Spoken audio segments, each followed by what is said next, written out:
بسم الله الرحمن الرحيم. الحمد لله رب العالمين،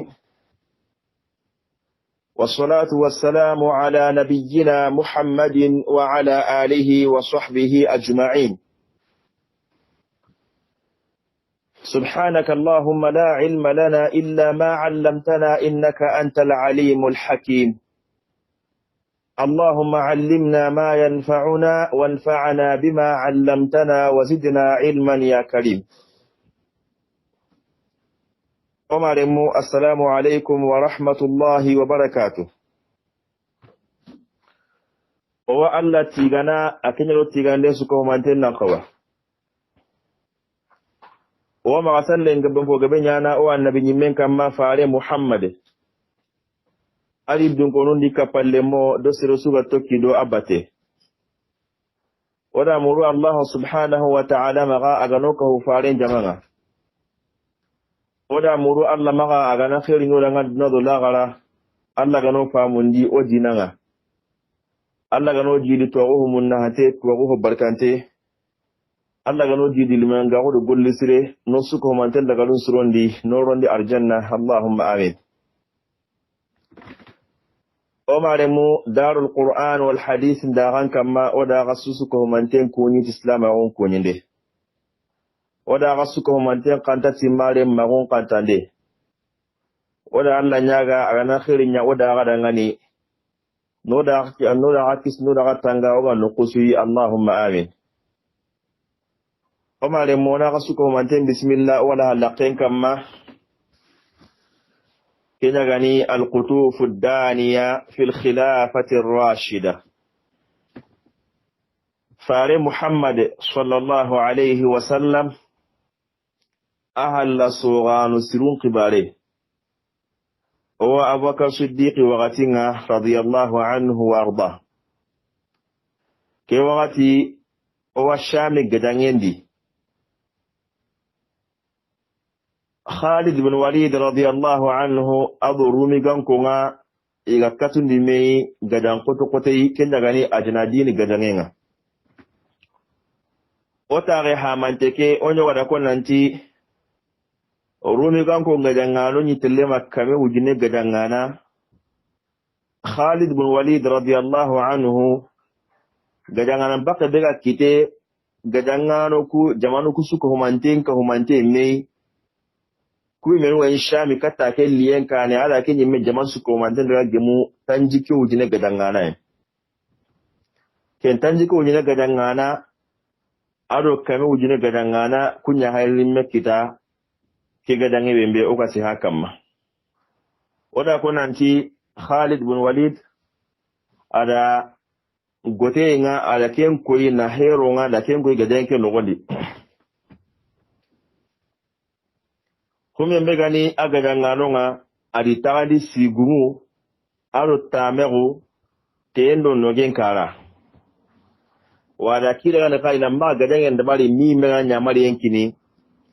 Kienjo paru ekunu kale yatani nasoroku sagandi ina mba katina luido menawa. Ina mba gadange nyati sembe nga makienga nasi tukamunga brambe wana kwa nanti adanke heyada suru mugosiri. Bari Rumi kan ko daga dangen da bar su go laqi ngam mi gatta pinikene islami nunga imaro ido menaga kem palle ana da killen kiniya ga dangen daga bono rumi kan ko maga oda ko nanti kumme mbegani rumi kan ko ngasir gabe kara isro kudi ajjaman gabo mugo siri ruwa ko nanti rumi mbeka kiyene mo wujun sikki sire Islami non kabe gani ikaranga so nyon to gadan kedi ora kenka to kunyo gononga mo warna ko nan turu mi gan ko kristian tian herakli me brandi aga mo nanti gadan en boni gadan ngano maga akaro nan joti mo gosiri maga wurnu nambugo himshi ngatago Antakiya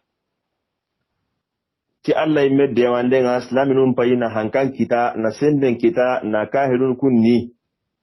ke gadange bembe gani gadan kore ajnabi gadange omaremu Islami non Khalid bin Walid radiyallahu anhu adi kapalemo idi mo surondi gadange tala khalle maga gadan koto be meruga kilendirini ida ngarum nanti o duguta kiyaye ken piti nanti gadange suko humante nyeme on ta hono kitolo tanun kam makinga ati makinyi hananna kenda ngani ida mo siro no njopa hokulumbai na mo siro nya ni na galen siti gadan koto be meruga kilendirini bari Khalid bin Walid da koy gadanga nonga ina sahilin kimbange ina soku katinonga ina Dimashq bange kare bari gadanga no kuga wuru brambe gadanga gira boni maga iga wurna daga nokul bembenu ayo ani Dimashq bange ke gadanga boni maga idaga ti Qudusu ado Qaisariya ado Dimashq ado Hims iwurka tuku debuai kenda ngani Khalid bin Walid daga danga nonga adi jongo ikati Dimashq ya bari gajallu mun ngurno daga nonye ndagi sagata nonga ina daga non laqil daga kenda ngani Khalid bin Walid akendi gadanga non daga yankati Dimashq kana nyugoi Abu Ubaida Amir ibn al-Jarrah aqadi kapalamun daga yankati kara yugoi Yazid bin Abi Sufyan kengati kara sikandinga ida dibenga Dimashqiya ida kori ke mogoli islaminun da bangen su ko mantel laga ke mogwadi ni to ke mogoli ta kendani ida Dimashqira kori yo gadange ma joppe hananna idita ko dingaron laga yo gadange ma joppe hananna ni to ke mogoli ta khibare likinye islaminunga Khalidi adi kapalemo nanturumi kan konga ida gadangana gabe kawa me kadi ida gadangana gabe kahuma me niwa noko dingira bega khile nanti marad sufar gele Khalidi gada kidiga mugun nanti gadangana ngati halle rumi kan konga ida sembe hore kahuma me ada koyi islaminunga ina sage halle ina Dimashq debeke wala hananna kiheti agadanga gatinga haratun kore ne ati sage halle ini mugo surondi rumi gangun gadanga ko minwa kahuma me bambugum bangenga hankite bangenga yana kenkara khere idaga ti dingira be khilnanti maraju sufar ado Dimashq naga tanji kilo nu segi ida kembange ya khere ndaga yankanonga ega kiyanonga ido rumi ganko gadanga nonga ida mengari ida ganye gadanga no mugo surontenni wa gadanga na ngaben khani serebe menu ganye gadanga no menu ganye Dimashq Khalid bin Walid radiyallahu anhu hadi kapalle monga dira kellaga ikunga ya kibarin kitan nanti ewa urumi ganko gadanga non pankanga maradi sufar ilu islami nunga gadanga nyana nonga igabugu eda kembange sagata nandaga kahiya gadanga nonga itallankoro himsu gabange gadanga nonga ken kala kai nalikahu gadanga no be menuga maradi sufar islami nunga idi mogon surondi na ijiken sogondi alla kama yo gadanga ke dabarni gadanga nga ajopi do menaga yo kai jamake gaboyendi isu ko humante alla ga islami nun dema ikamma islami nun ni ida jamake sankindi bakame kenda ganya jimini hanan tamundo segu nyai fare liye Madina asina tamulu sikandi kengure nanti ke gadangenya ajinadini gadangen palleti tampile bitomi haqiyai omarimu ajinadini gadangen ganya akinga dutana wakati be musnangaran nanu gatille musnangaran kinyandi Abubakar Siddiq ya Madina nanti islaminu nga alli dema ajnadin wa idi jongo dimashqiya idagantenni gaden nga nonga ken tampile biton nogondi islamin dagi gaden dabari musnangaron da non gari ni di musnangara nga nali abaka siddiq nyagali adani abaka siddiq ki watintenyen adani khalifa nga atoyi abubakar siddiq radiyallahu anhu wa arda adani abaka siddiq ya awa iwagatin lagare nyai wati be mbega raga kundu wajal khalle heti wati be mbega sahana wati be mbega ni sate ngati nyani islamin ko ni iro gaje nga me shami inda baka siddiq wati yensedo harun gari rimus nangaran ko abaka siddiq rangani idawa fintenyi ida kada ngan nanti Allah islam nun dema ajnadini gadangendi kellu nga bakar rangani islam nunga bela ti gadan pilane ka dabari kebe mbeganya manaji sufar agre dema ken qadi kenya jumada kenya jimini hana atta mundo segu fareliye madina asina tamul sikandi omaremu kwani gadan rubembeno iganya Abubakar Siddiq wagatinga radiyallahu anhu wa arda kwani gadan rubembeno ganya Abubakar Siddiq wagatinga nallawara awatiye nga maraji sufar gadange nyanya gadange bembe gadaga gemu awatuntenga aga sakaterendi radiyallahu anhu wa arda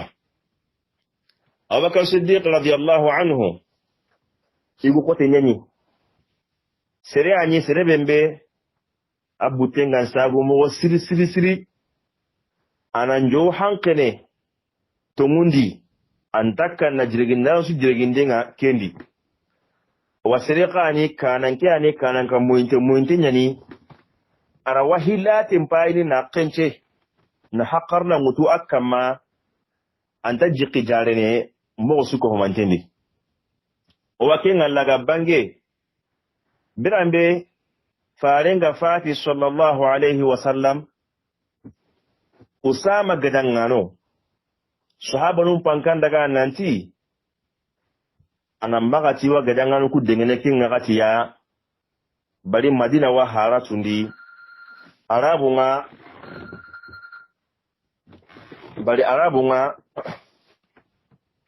aho gabe murtinte nyani yon Abubakar Siddiq ngadunge few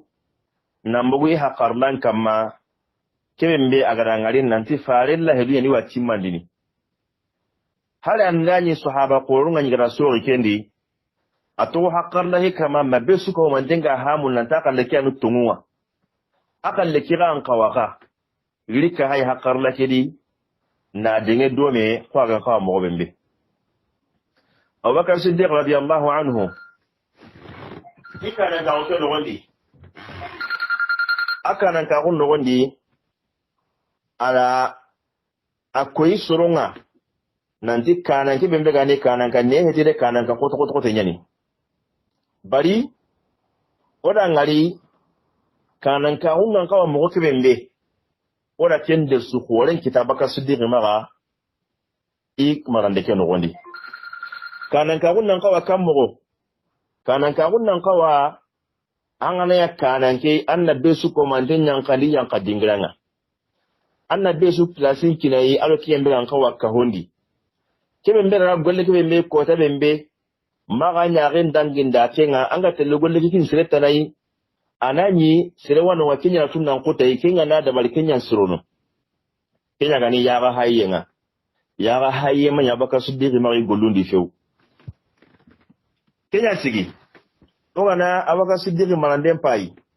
ala kanan ka wonta gandiya kuma mega ni gadangano nga jihadi nyangano ani kun kanan ka won sagarana wa hatu suka humante fare sahaba qorun ku mbenu ya gadangen tumugo siri gote engi maga sago engi maga besu ko manten so guntengiya ani kunya walla kane ku mbenu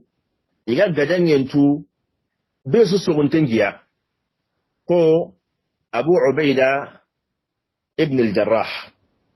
ado Khalid ibn al-Walid ado Amr ibn al-As ado Ikrimah ibn Abi Jahl ado kummenu tuinto ngani mogo siri ti gajangenga ara gajangen kanan ka gon kuma kumme gani na bure marana kenya ga baitul malinga ara duntenge ya muru na kinkini kenga kenya ni Abu Ubaida ibn al-Jarrah farin yimmeti sallallahu alaihi wasallam man ka farin yimme duntan sirenya ni akenya agati kimeganti aminu hadhihi al-umma kendi na bure mpisu ko manin to ke maga na bure khbare wanga tilenki kibe mesigin tengani ministry finance nga kenya Abu Ubaida ai kembrenga Abubakar Siddiq wagatinga tumi megani kiti kutiyenga ala ken qaliha koyi ala ken qaliha Umar bin Khattab ai na kiti kusuron da menaga kiti suka yukutini ala qaba'u nga justice nga ala Umar bin Khattab wala ken kamma wa kun Umaru yimidu makonni nanti ganyi kiti kutiyenga wati be Abubakar Siddiq wagatinga wagati kinye ila ni kasonyana soro hilintar ni kati ke nanti sori me iwale me soro hilintar ni kaso lawati mene ari no kunyo nga nanti wakati sine ima soro hil hatame bari be suwatu anda mpinga na kinye Umarui ana kite kutu akwa ganka mwembe antanya re hayini aha juntadi konga kala ke bembe ana kutu kenya na jilinga na kutu antanya ngene garenga maga hari maga dutoro telle bari an ando garenga nari ho honta sikina ntumura kapanga kenda ngani soron pankanga ida dulokote ida tunanti tungu kenya sabati jamane nogondi ida tunanti kumembe gani turungunta wonga ken sabati tenga jamane ndi besu ko mantella gahiye kena gila Bakar Siddiq gollu khoro nyai agara gollu khoro no damari iwo gatinga kuma mega sahande khibarenga ala ken qaliha Usman ibn Affan alo Zaid ibn Sabit ada kunyanya jamane sahandanunga kwembe nuga kenyi meure ga sahandi ni ga die mana hinunga kenu Usman ibn Affan ado Zaid ibn Sabit ado kundi menu kuma mega ni ewa hakarna muriyenga ada soro khoro muru ken qadi Umar ibn Khattab binu Ali ibn Abi Talib binu kunya karonga kibe mega nari aga hakarla muri nyana iru surondo menaga Abubakar Siddiq radiyallahu anhu kanan kebe mega ni kanan konnan kawan nasira kanan ka hundiya sire anyi amani ho sunya ti duyi anyi suron pakarla nya murunu harande aga ni kanan kinga kibaru sugari katai awajon ko ni katti haklan tonga tuwano nga ewa aga hakarla ni mani akiri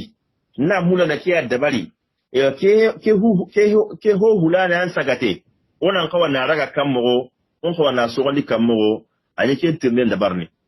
ari hadisi sahande di na mbugo Maimun bon Maharan maga nanti Abubakar Siddiq radiyallahu anhu aniya kibare sungali kattai aga ho hana benyana kenno Qur'ana kiyai ani Allah Qur'ana kiya hayini aga nanyo Qur'ana nga sihiken pidi na kijen kutu na warano wembe anta dangini kini ana sihiken pakkenya aga Qur'ana qara aga manga di Qur'ana nogondi asa ga tifare sunnanga sallallahu alaihi wasallam gelandani akinyi make mu farenga akinyi make megali faren sunnandi aga makita kendi anatin nindenya yana ko na faren sunnan tukedi hadisi na ko ma ke khibare di ko na faren digan kanne mu ke khibare di ko na faren kidun ke khibare di sirega nakite na faren kiden ka dangani na faren sunnan ka dangani ane kitum pilli haga kendi ane wasiti kenga gelike su ko mantenga makite ai me konta kita Qur'ana ndi ama kita sunna ndi sirega kama kitanga faren sunnan konna dangani kenga nanya tuwano kli adu haklanto anake mbranga hakarla murienya kembranga hakarla koye ana istishara kembranga ni hakarla koye ena buguti hakarla bembe ana golli tikenga o anga lakendi agollundi kembange mo siri wakati be murti enganya arabundi ega murti baki dinandi kembrenga kunga dangen kibare o wa ken konni wora ken battu hore ngari al haqqarna mure nya mo sir surondi wana ko na nyaka mo on ko na ragi nyaka mo kembrenga na haqqarna ko huma me ken palle na ngolitai ke ani karan ken posiringa kanan ken nan kawa wakatu su annan magan nigu an pallankonga anni haqqarna muru ayo woni sire ko no haqqarna go amaka an gana ken kita awande mana mo siri an pinundi awande mana mo siri an pakarla ke kamma kembrenga ma ogondara ngari branda ga duguta harakati riddanga ali kinye gadangu bi menu ko wananya shami do iraqi kumpo ho ganyana ada suko mantende bari ti soron pakarla ala soron pakarla muru amma timba ani hakarla nga tikebe mbe nki ani kana nga tikebe mbe amanke nabarne ani soronga duronta ko nyama akati sahaba nunga ni hakarla muru na ki hakarla nga radiyallahu anhu wa arda abakar siddiqi ona lengi kalen sigindi kay na sabunya ewa tambiyo honne nonga yonki sahankara Allah ga dunya tayi kumbane mo ga sai katai ona honne koni abaka siddiqi ga marande kiya mo ko yembe nan dangi tayi ona dangi teke nga insha Allah taala ona muralla maga Allah ga nasahanya islami suko ko matin dangani ya rabbi Allah ga yobru ku sahanton to ya rabbi wa muralla maga hammi sugo ya rabbi Allah ga no hamminun jara ko te sugo kama ya rabbi Allah ga girri bako kama na haragu na yan noyenga watunto ya rabbi Allah ga sahasire kini be suko mantenga ya rabbi Allah ga sahasire kini be suko mantenga wa Allahu nyagana anoku noku maga noku arjanna Allah ga nokis no tanga maga no tanga baka jahannaba imbenga duna khairin Allah ga khairi ya rabbi Allah ga nyawo suko mantenga ngani Allah ga no suturu ke no gondi no suturu kala wakatinga no suturu kallem palle no ko faaren jaman alqiyaman ko tanga arjanna no gondi Allahumma amin o mare mona ga suko manten ko ni o ta ga sudangani assalamu alaikum wa rahmatullahi wa barakatuh aga da ka afinya ni zaidu